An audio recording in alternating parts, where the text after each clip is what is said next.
Our free expression food festival, no free lunch, and we're giving away free food, but in exchange you have to give up all your First Amendment freedoms. And by signing below, you waive your First Amendment rights in exchange for a tasty free lunch. It includes the right not to speak. I choose to exercise that right. We must talk about country music, so it's not easy if you don't know the topic that well. I think the enforcers went around and they were doing their jobs, so I know that one table was talking about concrete for 15 minutes. Obviously it shows you how kids don't really pay attention to what they're signing. They just, think they're signing up and didn't bother to read at the top of the page. It says you have no First Amendment rights once you come in here, and so they weren't really understanding when our security, the fraternity men of Pi Kappa Alpha, were telling them what they could and couldn't talk about. What do you think of the event? Do you think it was effective in getting the point across about having First Amendment rights? I think it was, because we can't walk out around with it and they're telling us what to do, and that stinks, and not having our First Amendment rights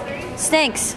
This event is just sort of a whimsical way to get students to just have a very little taste of what it's like not to have freedom of assembly, freedom of speech, to get them to feel, with their stomachs, the choices that some societies make about, progress with order versus our basic freedoms. To be honest, I don't think it is a choice. In fact, if you look around the world, the more free societies are the ones that do better in providing basic sustenance.